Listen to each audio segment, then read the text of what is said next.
this video, I will show you how to use Affirm on Amazon. To do this, simply go and open up the Amazon app or website and add at least $50 worth of products to your cart. Then just open up your cart and from there click on Proceed to Checkout.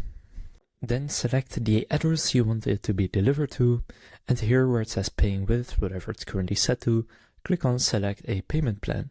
Then from there under Payment Plans, go and select Affirm, so just click on Affirm right there and click Use this payment method.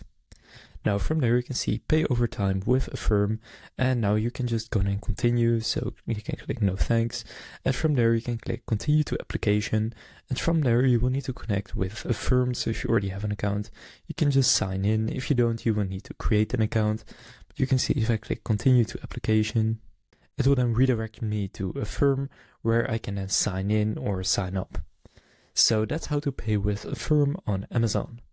If this video was helpful, please consider leaving a like and subscribing to my channel. With that being said, I will see you in the next video.